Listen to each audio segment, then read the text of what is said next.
Hi, I'm Cindy, a mom, a learner, and a believer that love and science can live in the same home. When I became a parent, I thought I had to know everything. But what I've learned is that parenting isn't about perfection, it's about connection. That's why I started Life with Kai, a space where we grow, laugh, and learn the real science of raising kind humans. So take a breath. You're doing better than you think.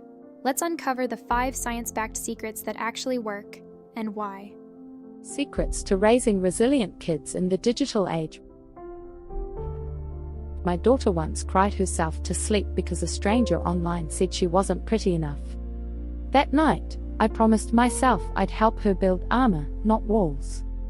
Not walls. Over 5 years, I learned 5 parenting moves that raise resilient kids in this digital chaos. Let's break them down, each one backed by science, and every one you can start tonight. It's really the screen, or what's missing behind it.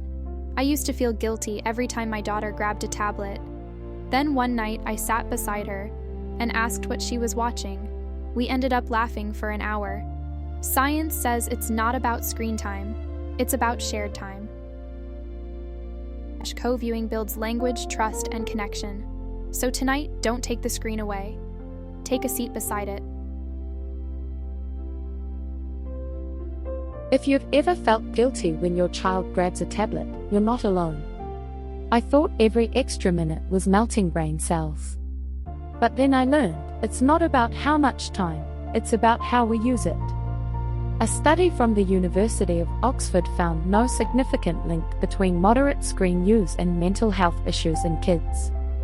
The key: active, co-viewed, and discussed content. When parents join in, ask questions, talk about what they see, the screen becomes a teaching tool, not a babysitter. Quick tips: set screen windows instead of strict limits, for example, 4 to 6 p.m. When parents join in, ask questions, talk about what they see, the screen becomes a teaching tool, not a babysitter. Avoid screens 30 minutes before bed to protect sleep cycles.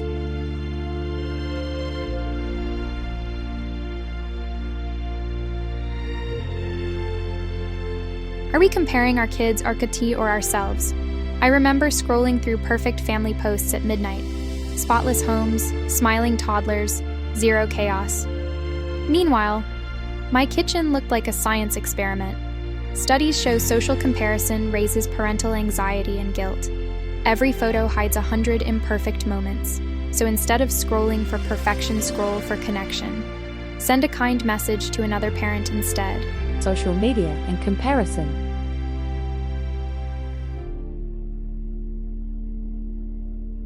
When my teen said, "Everyone looks happier than me," I froze. I wanted to delete every app. But that's not the answer.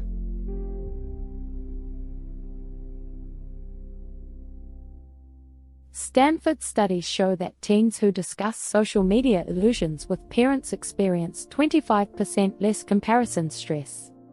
It's not about cutting them off, it's about teaching digital literacy. Quick tips: point out filters, exaggerated captions, and say, "That's a highlight reel, not real life." Ask weekly, what's one post that made you feel good, and one that didn't? Teach the 3 C's: compare, context, compassion. Encourage following positive, skill-based creators, art, science, kindness.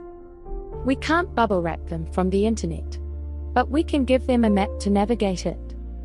We can't bubble wrap them from the internet, but we can give them a map to navigate it.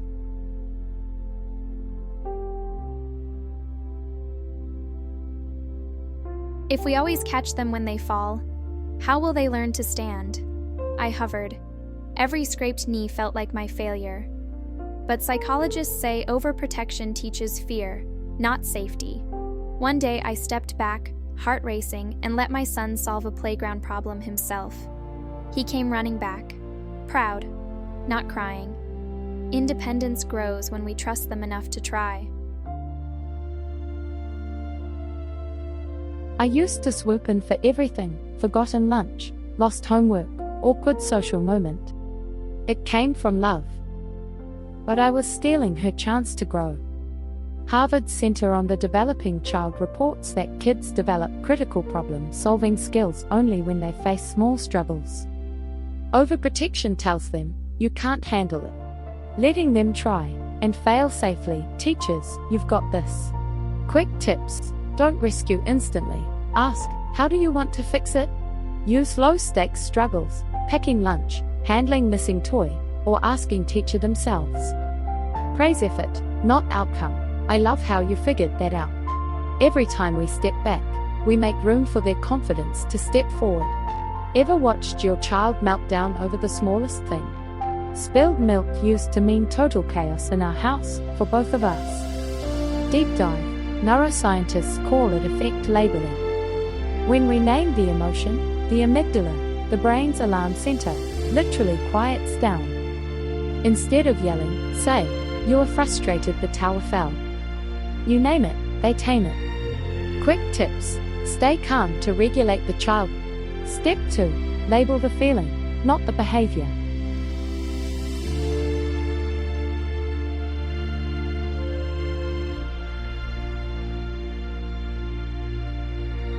Ever watched your child melt down over something tiny and felt like melting too? There was a night my daughter screamed because her toast broke in half. I wanted to laugh and cry. Neuroscience calls this emotional flooding. Kids' brains can't self-regulate yet. They borrow calm from us. What helps isn't control, it's co-regulation. Sit close, breathe with them, and their brain begins to mirror yours. Calm is contagious, and it starts with you.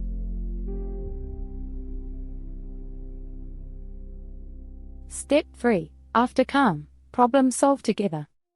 When we model calm, they mirror it. You're not just stopping a tantrum, you're wiring emotional intelligence.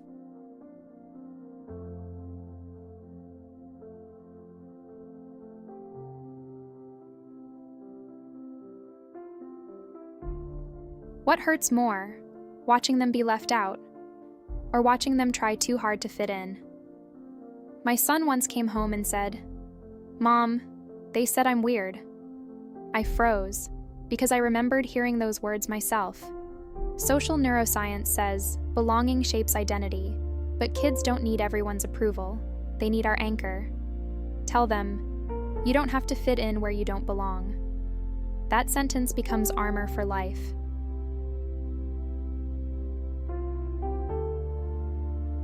Weird just means you know who you are. Deep dive. Research from the American Psychological Association shows that kids who discuss family values regularly have stronger self-esteem and lower peer pressure risk. The goal isn't to make them fearless, it's to make them anchored. Quick tips. Weekly dinner question: what would you do if? Share your own stories of peer pressure and how you handled it. Praise authenticity. You made your choice, not theirs. When kids know what they stand for, no crowd can knock them over. 5 parenting moves aren't about perfection, they're about connection. 1. Watch with them, not just over them. 2. Talk about what's real versus fake online. 3. Let them stumble. 4. Name emotions. 5. Build their compass. Resilience isn't born, it's built, in everyday moments. These 5 parenting moves aren't about perfection, they're about connection. If any of these moments sounded like your life, welcome home. You don't need to be perfect, just present.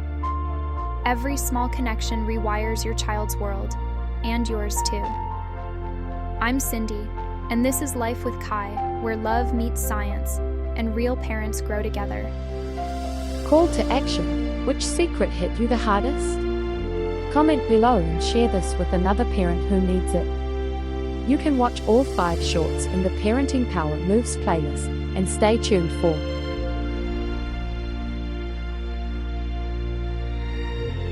Part 2 coming soon, science-backed parenting hacks that work.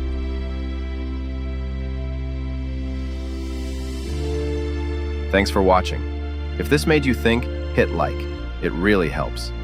Subscribe for more quick stories and ideas worth knowing. What did this one mean to you? Drop a comment. I'd love to hear. Hey, thanks for watching. If you learned something new, tap like. It tells YouTube this was worth sharing. And if you want more quick insights like this, hit subscribe. I post new shorts every week. Drop your thoughts in the comments. I love hearing what you think. Life with Kai.